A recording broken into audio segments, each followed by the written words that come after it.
Manyan malamai guda biyu duka 'yan jihar Sokoto sun yi zama ta musamman a wajen tafsiri, inda suka ɗan tofa albarkacin bakinsu game da labari da ya karaɗe shafukan sada zumunta da raɗe-raɗin cewa ɗaya daga cikinsu zai tsaya takara. Har ma wasu ke cewa Malam Murtala Asada Sokoto zai tsaya takara. Aka ce kuma a'a, wannan Malam Bashir ɗan Fillo shi ne zai tsaya takara. Duka dai cece-kucen da ake ta yi kenan, har wasu ma sun fara haɗakar conversation cewa Malam Murtala Asada Sokoto shi ya kamata a zaɓa a matsayin ɗan takarar gwamnan jihar Sokoto. Wasu kuma na cewa a'a, a zaɓi Malam Bashir ɗan Fillo a matsayin ɗan takarar gwamnan jihar Sokoto. To a yau dai sun tattauna kuma sun yi zama ta musamman a wajen tafsiri, wanda suka ɗan tofa albarkacin bakinsu tare da kuma jan hankali game da abin da ya shafi siyasa da kuma tsayawa takara. Duk da dai ba su ban ci karo da bidiyon da suka da matsaya ba, to amma babban abin da nake so in yi ishara zuwa gare shi shine da Malam Murtala Asada Sokoto da Malam Bashir sun haɗe kansu, kuma ina kyautata zaton za a yi magana masu matuƙar ma'ana domin tunkarar matsaya ɗaya. Babu shakka Sokoto na daga cikin jiha da suke fama da matsanancin matsalar tsaro. A har kullum kamar ni ɓangare na, ni ma ina da fahimtar cewa ba na goyon bayan malamin addini ya shiga cikin harkar siyasa. Wasu suna kallon cewa malaman addini idan suka shiga cikin harkar siyasan, ƙila za a iya samun maslaha. Abin da nake so mutane su koma zuwa gare shi shine su kalli rayuwa ta ɗan adamtaka da yadda yake. Mu koma zuwa ga asalin da, ma'ana in na ce asalin da, mu koma tun zamanin sahabban Manzon Allah Sallallahu Alaihi Wasallam. Mu kalli rikice-rikice da aka yi akan shugabanci kaɗai tsakanin sahabbai, wanda suka zamto su ne mafi girman tsarkaka, mafi girman daraja, mafi girman kima, mafi girman tsarkakakku. Manzon Allah Sallallahu Alaihi Wasallam ya ba da labari, ya ce da ɗayanku zai ɗauki gold ko zinare na dutsen Uhud ya kyautar, to ba zai kai kwatankwacin tafin hannu na dawa da sahabin Manzon Allah Sallallahu Alaihi Wasallam zai ɗauko ya bada kyauta ba. Duk da mutane za su ce to menene dalilin da yasa? Dalili kawai ɗaya ne, shine tsarkin zuciyarsa da nufansa Allah da wannan kyautan, da kuma kai tsarkin zuciyarka da nufarka Allah da wannan kyautan. Ba za ka taɓa yin irin na sahabi, ƙurewar imanin sallamawa ka yi tsakaninka da Allah da tsabar amincewa da Allah ɗin ne, kawai nan ne aka samu mushkila. So abin da nake so mutane su gane shi ne, duk da wannan tsarkin, duk da wannan darajar, duk da wannan kima, ka duba rikita-rikita da tataɓurza da rikici da aka yi tsakanin ɓangarori in ka dinga biyowa tarihi tun daga zamanin sahabbai har zuwa zamanin bayan sahabbai. In kai ta lissafawa za ka ga shugabanci dai a kansa an daɗe ana rikici. A ƙa'ida asali zamanin Manzon Allah Sallallahu Alaihi Wasallam, in aka ce maka wannan jagora ne, ka duba fa Sayyidina Ali, Sayyida Fatima har ta koma ga Allah. Ko da an ce Sayyidina Ali ya yi mubaya'a, amma Sayyida Fatima har ta koma ga Allah ba ta yi mubaya'a wa Sayyidina Abubakar ba. Ina so ku fahimci yadda shugabanci yake ne. Wannan fa shugabanci na addini, wanda Sayyida Fatima ƙila ba ta yi masa Sayyidina Abubakar mubaya'a ba ne saboda tana ganin akwai wanda ya fi dacewa ya zamto shugaban, da shi ne kai tsaye za a samu cikakken haɗin kai da natsuwar al'umman musulmi da kuma tsayuwarsu cikin Allah. Wannan shi ne kyakkyawan zuciyar Sayyida Fatima, shi yasa ba ta yi mubaya'a ba.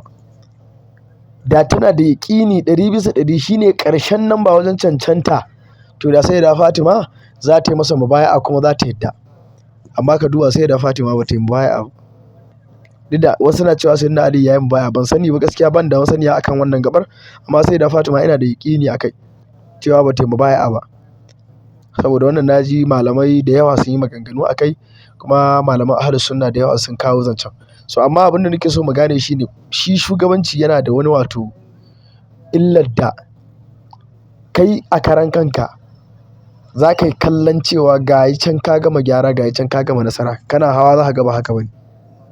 Sai ƙarfin zuciyarka da tsarkin zuciyarka ta kai ga ta ƙarshen namba da gaske kai ne ka fi cancanta, wallahi za ka iya yin wasu abubuwa masu kama da daidai. To wannan fa in ka koma baya kenan fa, ballantana yanzu. Shi yasa ba na kallon ni kaina har gobe malaman addini su shiga cikin harkar siyasa. Wancan fa siyasa, ko kuma ce shugabanci ne fa ta addini, shugabanci ne ta jagoran musulmai, ballantana kuma shugabancin da ya gina akan mummunan tsari mai haɗarin gaske. tsari da ya saɓa, ya yi baran-baran da Allah, ya yi baran-baran da dukkanin wani gaskiya. Yana da matuƙar wahalar gaske malamin addini ya shiga ba ga ya dulmiye ba. Ai an sha ganin masu alaƙa da addinin sun shiga amma ba dulmiyewa suka yi ba, dulmiyewa suka yi. Sun shiga amma sun rushe.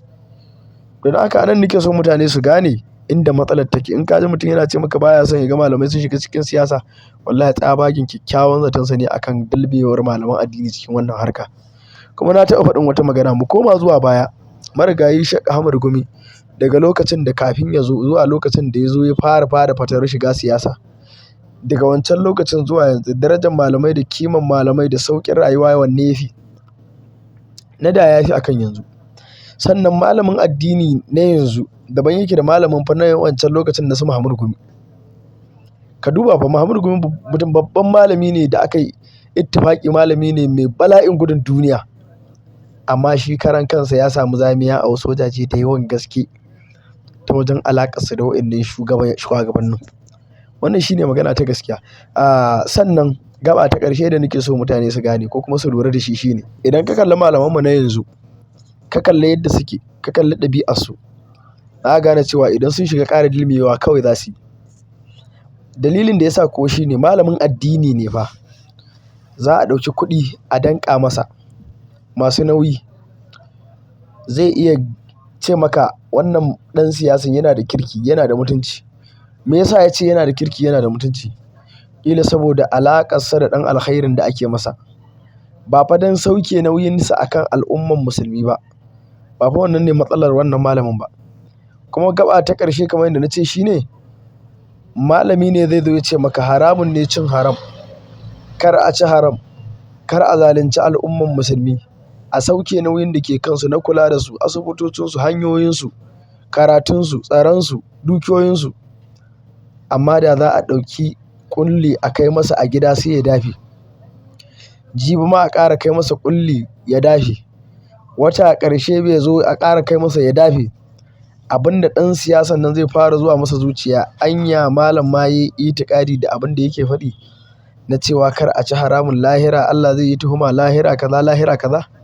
Wallahi suna daga cikin malamai waɗanda suka sama, musamman malamanmu dai na wannan zamanin, suka sama 'yan siyasa shakku da kokwanton yarda da lahira za a yi ƙiyama, za a tsaya ƙeƙe da ƙeƙe. Kowa sai ya biya haƙƙin ɗan uwansa musulmi da ya ci. Wannan yana daga cikin babban abin da ya sa shugabanninmu suka gaza. Saboda wannan samun tasgaro ta alaƙarsu da malaman addini, kuma suka lalata malaman addinin, kuma suna faɗin lahira kaza, lahira kaza alhalin da su ake kashe mu raba. Allah ya kiyaye.